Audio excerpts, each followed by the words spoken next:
founder of Team Black. I'm here chatting with Staxx.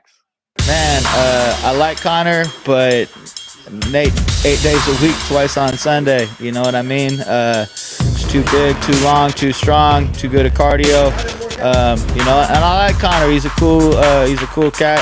Talk shit and that. I think Connor might win the shit talking exchange, but that's about it, honestly. I don't even know if he'd win that.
Welcome to this episode of Chatting with Staxx. I'm your host, Bill Staxx, and today I got Dan Black. I just wanted to come on here before we get the show started and give a shout out to everyone that takes the time to watch my show. I really appreciate you guys, and we're almost at 8,000 subscribers. I never thought I would be at this place, and here we are. And you know the next stop. 10,000 and then 20,000, and it's gonna keep going and going. And I'm really blessed to be able to do what I'm doing now. And I got a really good interview for you guys, and I got a special treat for you guys after this interview's done. So I hope you guys like it. This is Dan Black. He is Nick and Nate Diaz's coach, if you don't know who he is. And Latin Butterfly, how are you? Glitz, thank you for getting a subscription. There's going to be a lot of really good content going on members only. And if you're not a member, you won't see it. So make sure you get your membership. And don't forget, we got the toy drive going. There's 2 more days left. And if you want to donate, you can hit up the Cash App. It's Chatting with Staxx. Or you can hit up Venmo, PayPal, Super Stickers, Super Chats, all that good stuff. We're trying to help some kids this Christmas so that they don't have a bad Christmas. But without any further ado, let's get into part 3 of Dan Black.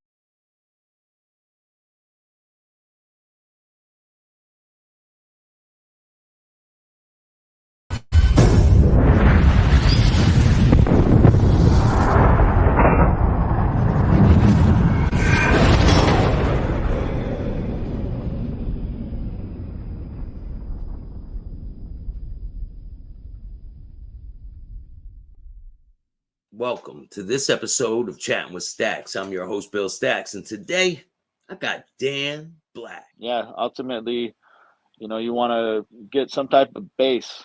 I see a lot of guys, they're like, oh, I want to be an MMA fighter, but then you ask them where they're training, they're like, oh, I'm training MMA, but they're not really good at anything. You know what I mean? So I'd say get good at the sports that make up One MMA guy told too. me they were training UFC. They said, Yeah. I'm like, yeah, you're training UFC, huh? Yeah. You see those guys at UFC gym. Like, what do you do? They're like, I train UFC. I'm like, okay, but yeah, for me, I've always thought that it's better to get good at something, that one of the disciplines that make up MMA, and you see that now at the higher level, right? Like most of the guys that are good in UFC, they got really good at one thing first, and then they added to it. So I'd say try to get good at wrestling, or you're probably gonna have something you gravitate to a little differently. You know, I think that's one cool thing about MMA is if you've seen guys that, you know, Stephen Thompson was very successful. He was a karate guy. You see guys that are highly successful that were wrestlers. You see guys that were highly successful jiu-jitsu guys. You know what I mean? They all had to end up putting it all together and learning everything at some point, but they got good at something first. You know what I mean? So yeah, I'd say too, go for it. You know, like shoot for the stars. You know, if you miss by a little bit, you're still way up there in the heavens. You know what I mean? So get out there. Time goes fast. Tomorrow's never promised. So if you want to do it, go for it. You know, you gotta believe in yourself and go for it. You know, so most of the successful people You think that I know in offense, MMA. defense, 50-50?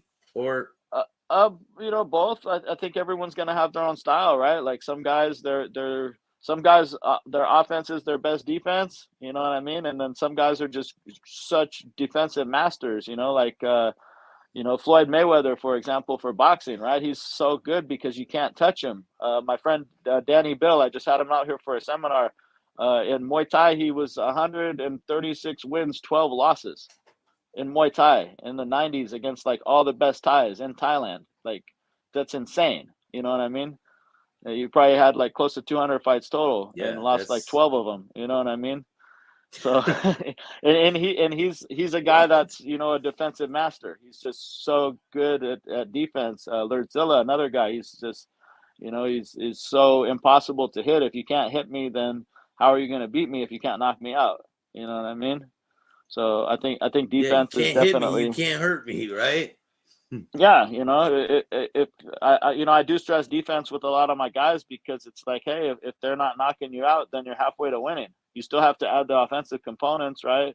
And then you have some guys where it's like, okay, you can kind of tell, like defense, they're just not going to get it. So it's like, okay, you just got to double down on your offense. You know, like you got to be so offensive that your offense is your Yeah, defense. You know, it's gonna vary based on your fighter, yeah, and man. everyone kind of has different style. You know what I mean? So everybody has different attributes too, right? Like some guys they have a great chin, so you know they get hit with a fucking baseball bat and they're gonna walk through it. Where other guys, you know, a strong wind blows and they're rocked. You know, so you know you'll see I've guys seen like some that. guys get. I'm sure you've seen it. You've seen guys get Yeah, hit so hard and they're still conscious. Like, what the fuck? What's gonna take them yeah. down, man? Yeah, no, you have some guys like that, you know, that are just they have a crazy fucking ability to take punishment. They can, you know, they can take crazy amount of damage. Gracie would get punched in the jaw a lot, right, and Yeah, not go yeah, no, down. yeah. Hoist had a chin, man. You'd never really see him get slapped. You know what I mean? So you know, like Uh, some guys, you know, they've got a chin. Some guys don't have a chin. Some guys are, you know, they're just, you know, they had. I think a lot of them had concussions before, right? They played football. It's something where they have previous, you know, head injuries. And so like I always try to ask that when I have a guy coming in, you know, if I'm training them, because if I know you have a history of head injuries, then we're doubling down on the defense. Like you're probably going to get hit eventually, but I want to do everything we can to minimize you getting hit. So you're going to have to just be a different type of fighter. You have to fight different, you know. Whereas, you know, some guys are they're some guys are the bulls, some guys need to be the matador, you know. So it all depends on the guy. and how prevalent is CTE MMA? Well, I mean, we don't really know because they have to like cut open your brain after you're dead to see if you even have it, right? I don't think they've. Yeah, Yeah, after I you're don't. dead. I don't think they've been able to determine that yet. I saw a post by BJ Penn though where he said like CTE was fake and it's to cover up murder. So you're just like, man, like it kind of seems like a sign of CTE, you know. But you know, yeah, like Possibly. I mean, possibly, you Aaron know. Hernandez had it, right? Yeah, yeah, this is I think any contact sport where you're getting, you know, hit in the head, it's going to carry some risk of it. So I think yeah, I always try to, you know, emphasize that's another reason why I emphasize defense to my guys, you know, even if you're a guy that, you know, has a chin, if like I had a chin, I have a head like a brick, and so I'm like, okay, since I actually have a chin, I'm going to be using that to work on my defense. You know what I mean? Because if I take one, then whatever, it's probably not going to do anything anyway. You know, I got a pretty good chin, But if you're just sitting there taking it the whole time, I can tell you're the guy. You're the guy that I hit. You're just standing there like, what's up? Fuck. yeah. That's kind of how I was, I'd like, But then, like, I'm like, okay, like, I think you only have so many you can take, no matter who you are, So I think even if you have a great chin, like Rod Tang, you ever watch One FC, the fighter Rod Tang? That guy's crazy. He lets you hit him and just taunts you and laughs at you after you hit him as hard as you can. Which is a good strategy, Yeah, they like go up with their hands down, right? Yeah. If you crack a guy as hard as you can, what's his name? Goes with his hands down and shit. Yeah, no, there's guys like that, and so, I think that's cool if you can do that, but I think you should probably, if you are like that, you should still be working a lot on your defense because now, you have extra, protection. If you do end up taking one, then you probably got a chin and can still walk through it. Miller used to do that same shit, right? Yeah. Yeah. I always think it's just a matter of time till that catches up with you, though. Yeah, I mean, it's like I said, sometimes it's good for taunting, right? Like it's good to, because you make the guy think, like, if I'm coming at you, yelling for you to hit me, then you're kind of thinking like, man, this guy's crazy, or you might think it's a setup, right? You're waiting for me to swing, and then you're going to swing the same time, So, it can be a good strategy. Like I said, for me, it's about longevity too. So even my guys that have a chin, I'm trying to, stress to them like, hey, you still want to work your defense because MMA is different. Like, it's you're not fighting with the big ass boxing glove. Those little gloves, they hit differently.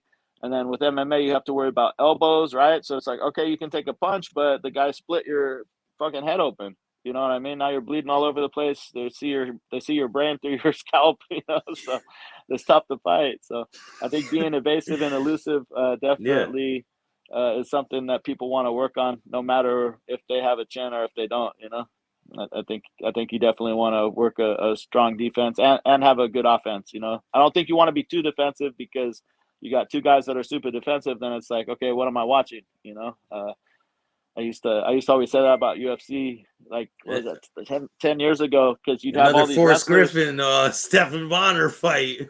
Yeah, well, that's what you want, right? Like Corey Schaefer, he's a ISKA president for kickboxing. He used to always be like, people don't watch fighting for the fighting; they watch fighting for the human drama that you only see in fighting. Fighting is the only sport where you could be up, like, like in football, like if you're up like 80-0, like, I'm not coming back. You know what I mean? There's a certain point in other sports where there's no chance of coming back on the points. MMA is a sport where, like, if me and you are fighting, you could be whooping me up like every single second of the fight, and in the last 10 seconds I knock you out or I choke you out, or that's something unique to fight sports, where the score can go from 100-0 to the guy that was completely out of it wins. You know what I mean? So I think that's something, unique to fighting, and that's something why people watch fighting. There's a different, drama element in fighting that you don't see in other sports, and I think that was probably the real first sport, man. You know what I mean? Like, as humans, like, I don't think our ancient ancestors were there was baseball. Cavemen fighting, man. Cavemen fighting, man. Like, give me your food. Yeah, you gotta fight for your food. It's that was probably like the first real, thing. Women, you gotta fight the for cavemen. women. They would knock them with the club. And yeah, all that shit. Yeah, and you'd have to fight off dinosaurs. Like, So I think fighting is just something shit, primal. Man. It's something Tyrannosaurus. Yeah, saber-toothed cats and shit. Running and fighting. Those were like the first man. things I think humans were doing.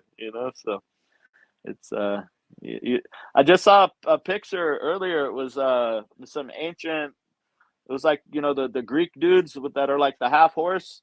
It was like doing a heel hook on a dude. I was like, geez, those guys are doing heel hooks. Yeah, it's like he was doing a heel, like, it's a legit. He was doing an inside heel hook in a picture. I'm just like, man, the fucking Minotaurs were heel hooking people thousands of years ago. So come on. Oh man, that's hilarious. It's hilarious, man.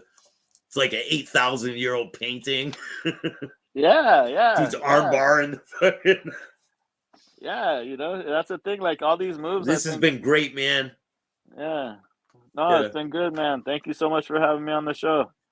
Yeah, man. I really appreciate you coming on. You're welcome back here anytime. And it's been great. People are gonna love this interview. And you want to give anyone a shout out before we go, or tell about your fight coming up? Because I'm gonna get this out before the weekend. Yeah. No, so make sure to check A1 Combat. That's gonna be Uriah Faber show, November 18th. It's gonna be Hard Rock, Sacramento, and then let's see, we have Mason Hartshorn, we got Dominic Ducharme, we got James Guidry fighting on that one.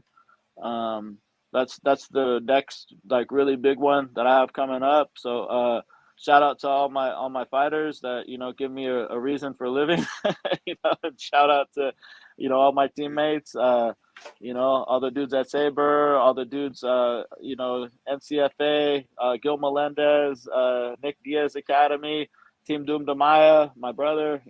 All those guys that I train with every day. So yeah, just a shout out to all the sponsors that support us.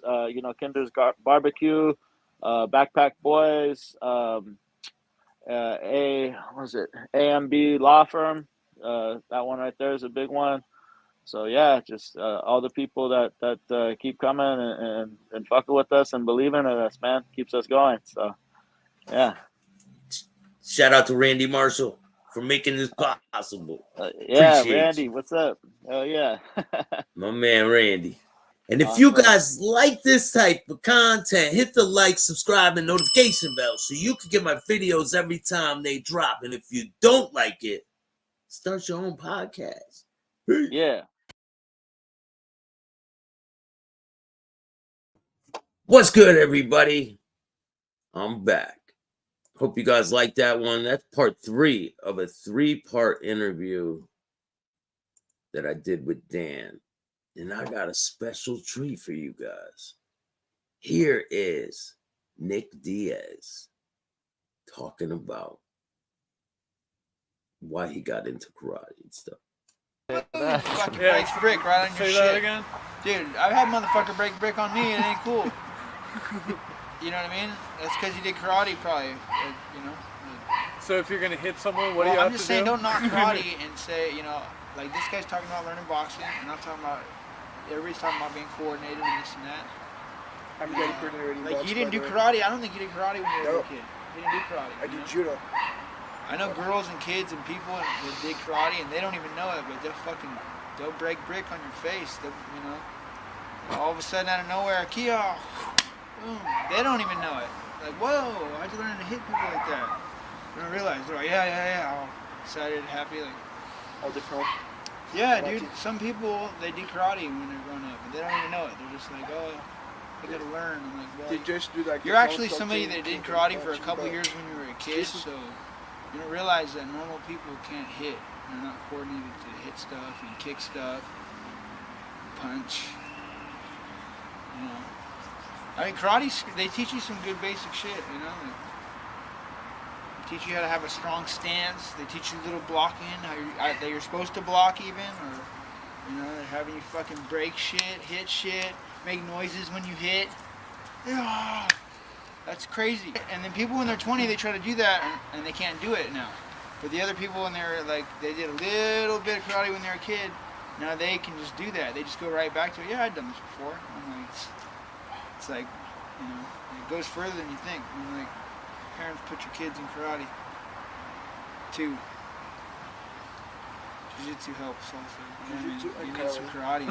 Jiu-jitsu helps.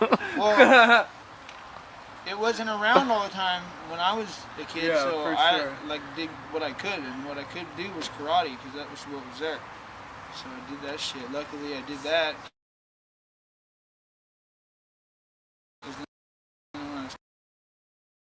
Time to hit somebody, I fucking crack somebody. Broke brick. Yeah, I was breaking brick on people. Mauricio was breaking brick on people. He didn't karate, but he jiu-jitsu better than me.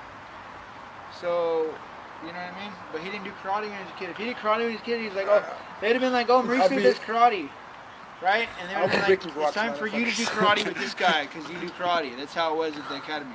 Dude, I was like They the same didn't kid. bug The only thing that I him to didn't hit do and was punch judo. because they on the knew he floor, didn't do you know. karate. I did know He was tennis, uncoordinated. soccer, He had everything. good jiu-jitsu, but I like was it like wasn't a hitter. I got showed up there, they're like, oh, this kid hits people and things, and he's violent and destructive. Let's put him to box the boxer because the boxer probably will possess. And I fucking did karate on that fool. Fucked him up. And he went outside and threw it. I hope you guys like this content. I got a lot more things to bring you that'll probably shock you. So just keep watching, keep subscribing, tell a friend to tell a friend. Shout out to Miles, thank you. And Latin Butterfly, thank you for spreading the word about my show. I really appreciate it. We are, I think, 12 away from 8,000 subscribers. And I couldn't be happier. Things are really going in a great direction. You guys will see some of the things I've been working on.